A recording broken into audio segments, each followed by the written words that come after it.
He started doing open mics at the beginning of January. He has been working very hard. He has been growing by leaps and bounds.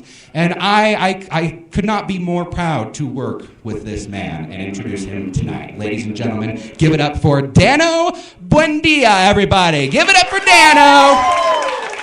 Come on.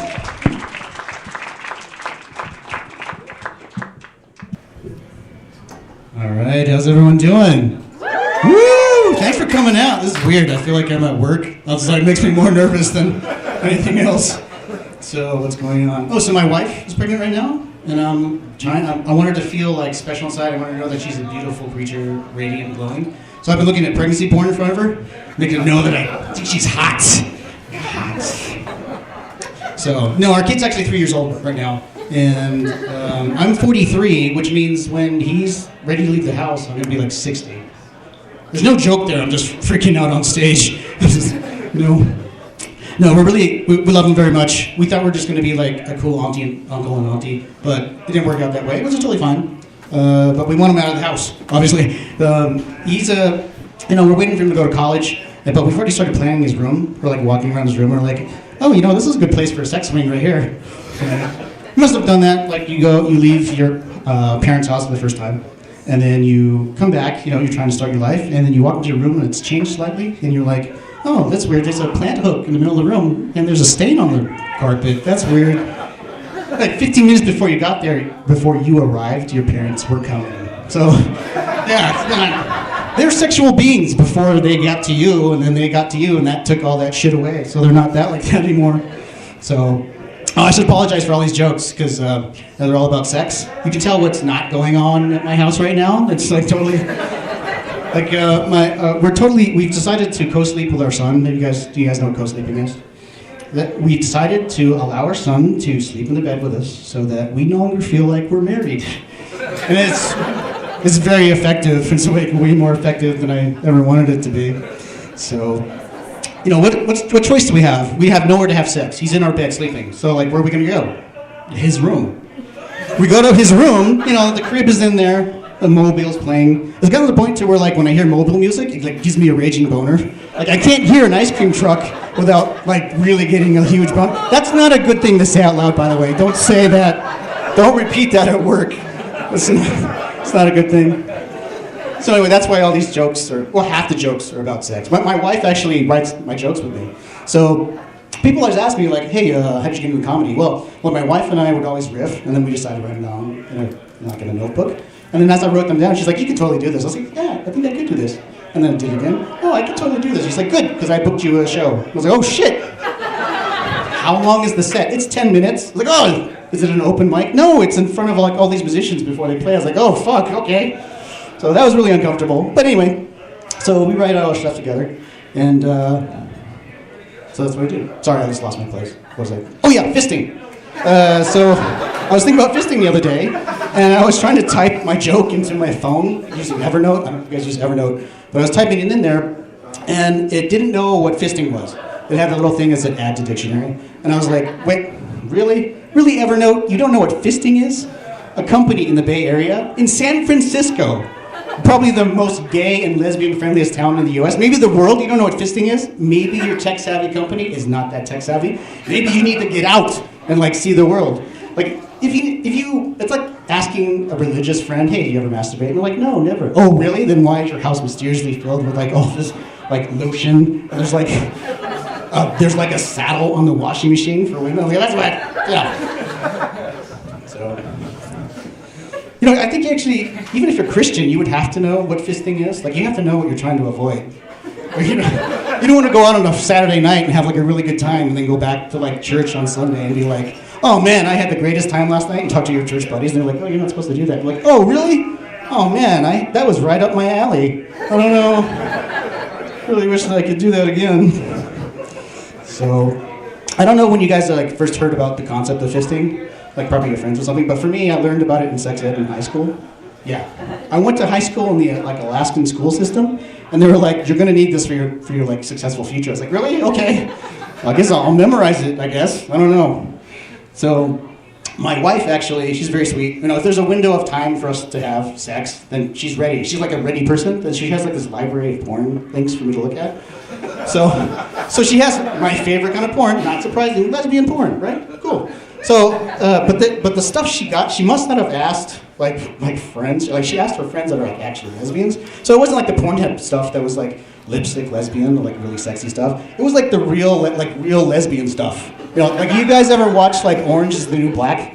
It was like whatever you think Crazy Eyes is doing to other women, that's what's happening. Just like very, very enthusiastic, like puppeteering, just like not, or like very frantically trying bowling balls. It was like, oh my god, I felt like I was watching the crying game. I was like, oh, I don't think I feel sexy inside.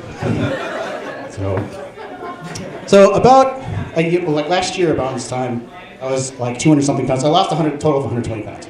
So thank you. I wasn't trolling, but thank you very much. So I feel really good. In comparison to my life before I lost all the weight, I had to use a CPAP machine, mostly because I would inhale my wife and children if I didn't use it. So I still use it now. I don't need it. I still use it because then I would inhale all this extra skin. So a nice outcome of that is like my penis is like way bigger than I remembered. It's like really nice. That's really deepened my relationship with my wife, so that's good. My wife is actually, she's like way more attracted to me than she was before. That's a little surprising, right? You get married and she's like, oh, she's really into me, which allows me to really get into her, so that's really nice. Really nice thing for us. So I have like all this extra skin, and I was going swimming the other day. So I was in the pool, and I was brushing my arms against, and I was running into my swim shirt. I was like, wait a minute, I'm not wearing a swim shirt. It was just all this extra skin. I was like, oh, this is kind of weird. In the pool, it's not so bad. It feels velvety nice. Outside of the pool is a nightmare. Like I look like a bakery mishap. Just like a muffin tin overflowing. Just like, ugh, too much extra weight. I was looking in the mirror, actually, this morning, and I had just had a towel on. I was like, wow, I look like a testicle sack. Just a brown testicle sack. Totally naked, I look like a testicle sack with a testicle sack. I'm like a Russian testicle sack doll, just like a testicle with a testicle with a testicle.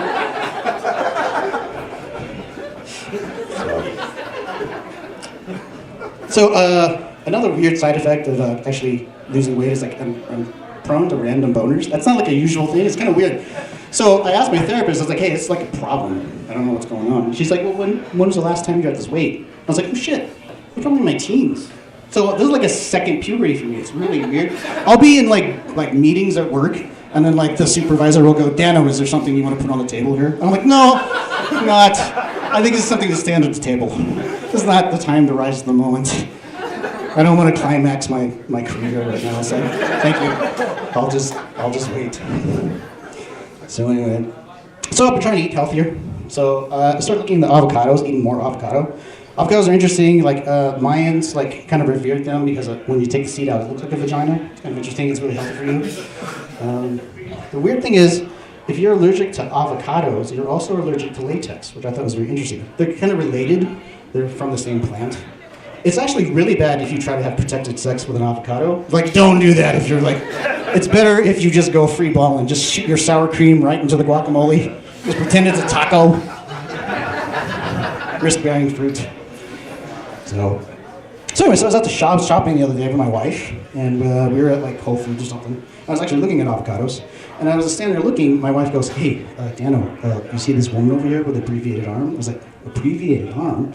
So I turned and I looked. I saw a woman. She had from left arm, elbow down. She had no arm, and she was pushing a cart with one hand. And I was like, "Oh my God, yeah, I do. I see her, honey."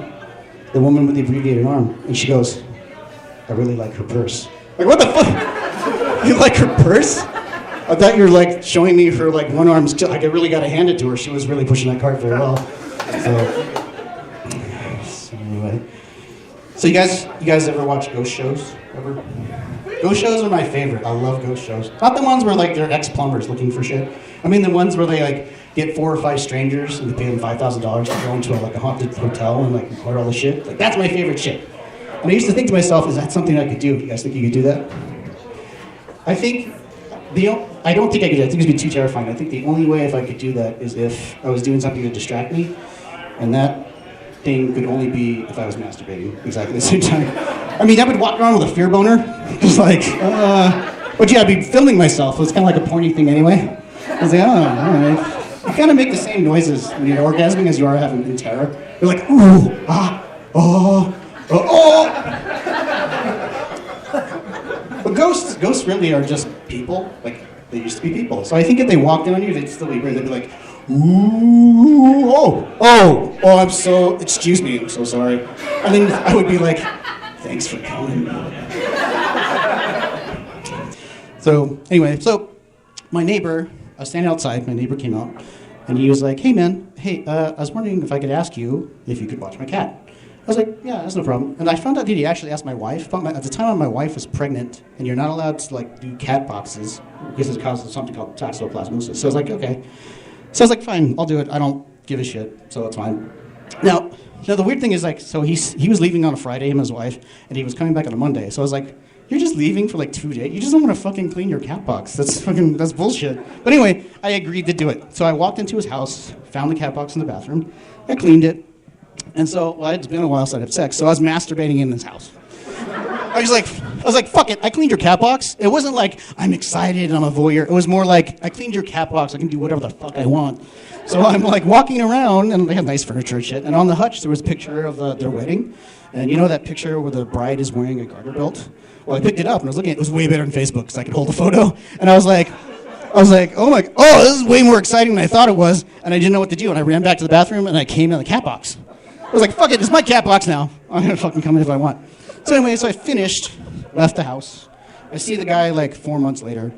And I was like, hey, what's going on? He's like, hey, what's up? Hey, thanks for taking care of the cat. I was like, yeah, no problem, no big deal. He was like, hey, can I ask you, did you let the cat out? And you're like, no, I didn't. Why are you asking that? He's like, well, our cat is pregnant now. I was like, oh shit. But really, in retrospect, since my son was born, I hadn't had that much pussy in a long time, so it was fine. Thanks very much. Thanks for coming. We got Ben Harkins coming up and Jake Silverman, so stick around. Thank you. Good job, Dano, ladies and gentlemen. Give it up for Dano! Dano!